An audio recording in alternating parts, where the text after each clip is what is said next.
Hi there, it's Peter here again, the guy who hates tomatoes but loves front-end development. Welcome to my next screencast or another screencast where we will be this time looking at the Bezier curve animation using GreenSock. Okay, so this is based on the question I received from Dwayne, one of the students from the GreenSock Workshop. And as you can see on this screenshot, he was curious, how did we come up with the values for the X and Y coordinates when we animating the coin from behind the head into the GreenSock SVG lab. Okay, so this demo, you can see this demo live on the greensocktutorials.com. And to better understand how the Bezier curve works, this is the demo we'll be looking at. Okay, so we'll be using 3 boxes and animating them over along a different path, different points. We'll start with the basic stagger twins of all 3 boxes, which are just going from one side to the other. And then we'll work out how to set up the Bezier curve and create animation like this. So hopefully this simple CodePen demo will make it easier, Dwayne, to understand how the Bezier curve works. Alrighty, so what we have for start is a simple CodePen demo with HTML consisting of a demo div and destination div. Each of them has 3 boxes. The 3 boxes on the left are colored and have the ABC in them, and the destination is on the right with the boxes having a class box plane. And what we want to do is to animate the A into this position, B into the opposite position, and C into the opposite position. Okay, so that's how it's positioned, how the boxes are positioned. If we look at the CSS, if we skip the body and H1, which is the heading, you'll see that the demo and destination containers have a width of 50 pixels, height 200 pixels, and they are positioned in the middle of the screen. And using the transform translate, they are moved 300 pixels or 300% to the left, the demo container, and the destination container is moved 200% to the right. Okay, so the distance, the right edge of this box is 250 pixels away from the right edge of the destination box. Okay, so that's this minus 300% and 200% all together gives us the 250 distance between the individual boxes. Okay, box is width and height 50 pixels without any borders to make our math very easy. And then we've got different colors for each of the boxes. Okay, so this is very simple CSS. Hopefully that all makes sense. And if we look at our JavaScript, which we start with, so we have a jQuery and the TwinMax loaded. At the moment, the CodePen is private, but I'll make sure I enable it so you can play with it as well. So that's the 2 files we are referencing. And then we've got 3 variables for each of the boxes. So box 1, 2, 3, which are getting the IDs of them. And then we're creating a simple timeline, which repeats 3 times and delays 2 seconds. So if I refresh the page, we should see the boxes going from left to right a couple times. And back. Okay, so the yo-yo true makes it go back as well. And the timeline itself, the twins on the timeline are staggered. So we're using the staggered 2 method. We're using all 3 boxes, moving them over the duration of 1 second and to the destination of the 250 pixels. Okay, so that's the 250 we already calculated before. Simple power 1 ease in, ease out, and that's the duration, or that's the time between the individual twins. Okay, so this is a starting point. So we can delete the timeline for now. We can also delete the settings in here. Just make it nice and clean to start with. Okay, so instead of us moving the boxes from left to right, we're now gonna create a path and animate the A box over a curve, Bezier curve. Okay, so we'll do it next. To better understand how the Bezier plugin works, we can go to the API on the GreenSock website. And if you scroll down, you'll see a couple of examples of the syntax. Okay, so as you can see, there's a TwinMax 2, then we're getting the the element we want to animate, and then inside of the curly brackets we've got a Bezier with an object of all the attributes we want to animate. Okay, so we can copy the first example of the syntax into our code. So we can now skip back to the CodePen and paste it in. Okay, so I'll minimize the HTML for now so we can see what's going on here. Okay, we now want to animate the box 1, so we can replace the document.ready ID with our box 1 because we already have set up the variable. The duration will reduce it to 1 second. And what we want to do here is, instead of left and top, we'll be animating the X and Y. So we can change this to X and Y, X and Y, X and Y. And obviously our values don't match, so as you can see, the box flies away because our X and Y is completely different. So we want to start with 0, 0. Okay, that's the starting point. Okay, the second point will be, okay, let's do it even simpler. So 0, 0 is the start, and we know we want to finish at the X being 250 and the Y 0. Okay, so as you can see, now it goes to the right spot at the end, and the middle point will be halfway through there. Okay, so 250 divided by 2 would be 125. Okay, because we've got the Y 0, it doesn't move at all. Okay, so it just goes in one line. So if we change this to, let's say, minus 80, you should see that the A actually goes up a little bit. Okay, so that's in the top here, right in the middle between the 2 points is the point X 125 and Y minus 80. Okay, so this is very simple 3 points Bezier curve using GreenSock, and we can move this tween onto a timeline. So changing the tween max to TL, and now we can repeat the timeline. Oops, repeat 3 times. We'll say the yo-yo to true, and that should animate our tween a couple of times.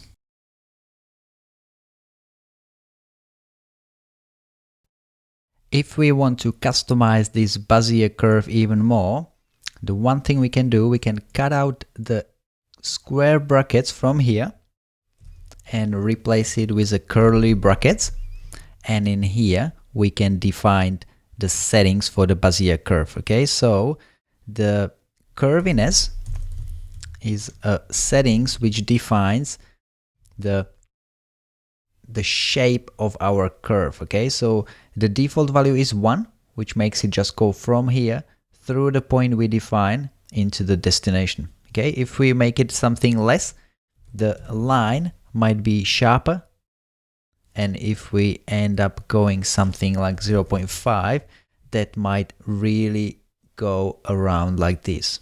Okay, so you can play with the curviness later. For now I just leave it 1, and to still use our points we've defined before, we can go back to the GreenSock API, and in the second example you'll see that we now need to define values. We need to pass the values and pass the array of our objects through here. Okay, so if we go back to our CodePen, we can write comma values and then paste it in here. Okay, similar thing works fine, but again we've got the curviness here. So if I change the curviness to 0.3,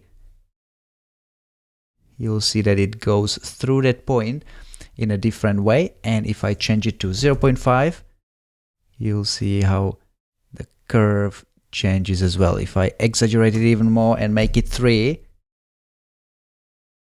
you see that the curve is changing.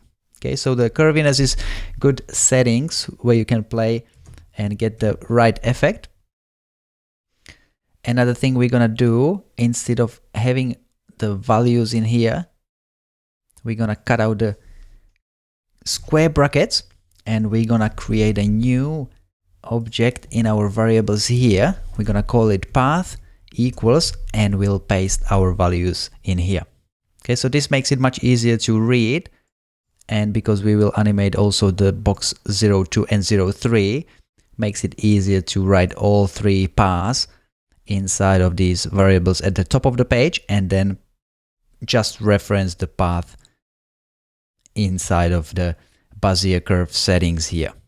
Okay, so this is a box 1 animation, and now we will do the same thing for the box 2.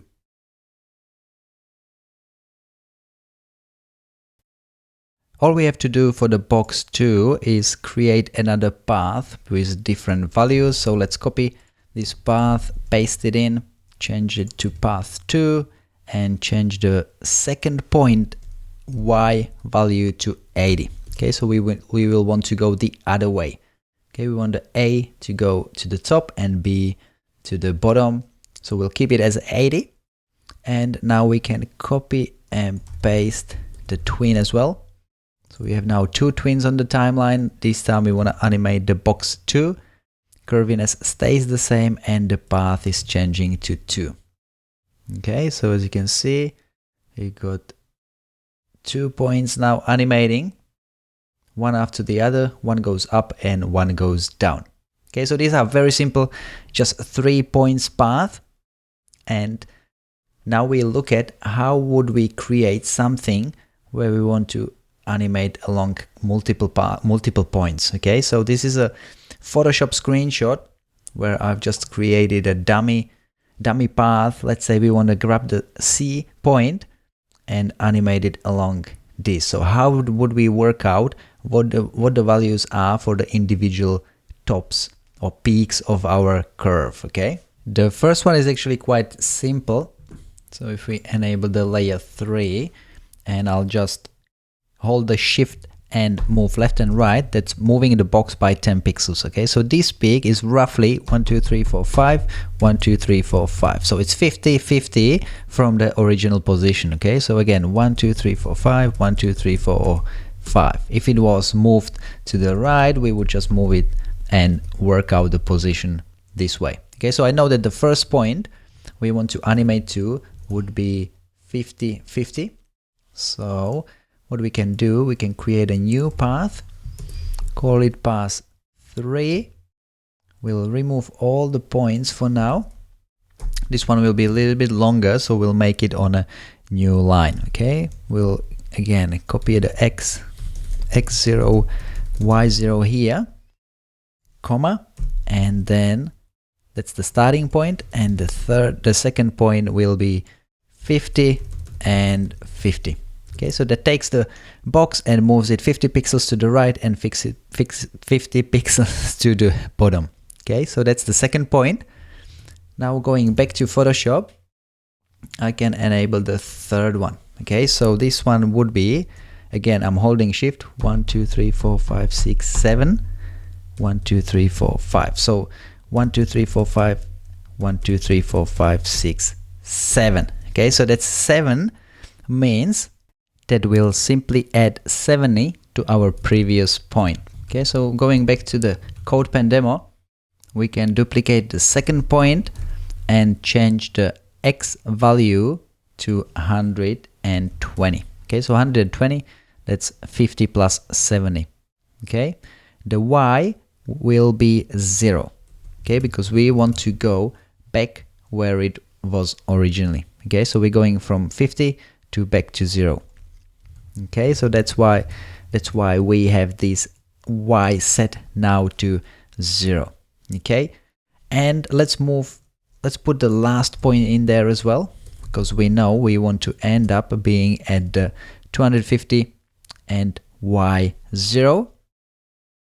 So we just need to work out the other points. Okay, so we've got this, we've got the final one, and we need to work out this point. Again, I'm holding that 1 2 3 4 5 6 7 8, which is 80. Okay, so 80 plus the previous point. Okay, so 120 We copy that and we'll change this to 200. And again, the Y would change to 50. Okay, so this is roughly the order of our points. We start at 0, 0, then 50, 50, 120 by 120 and 0, 200 by 50, and 250. 0 is the ending position. So let's see if this works fine. And we can simply copy the last twin, align it, change it to box 3, change the path to 3, and see whether it's animating the way we want it. Okay, looks pretty close to what we had in the Photoshop file. And that's how we worked out the peaks or the path, the Bezier curve in Photoshop. Okay, there's other methods how you can do it, but I found screenshots and then overlaying it on top of each other inside of Photoshop the easiest ways. There is a demo on CodePen, which is coming from this convert SVG paths to Bezier anchor and control points. Okay, so this is suggested approach how you can work out from SVG. So you could draw SVG curve inside of an Illustrator and then export it.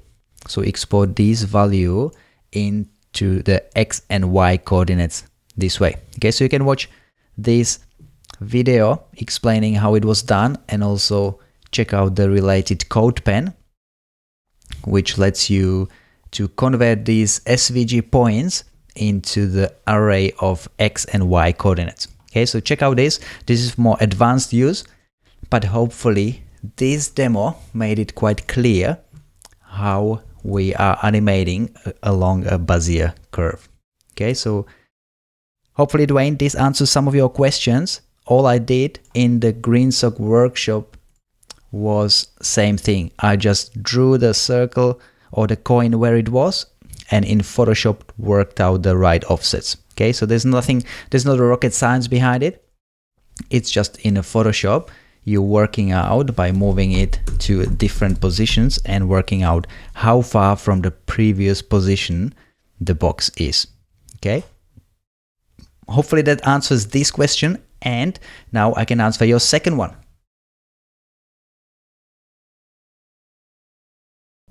The second question from Dwayne. By the way, thanks Dwayne a lot for sending these questions through. It makes it good content for my future videos, so don't be afraid to send more of them.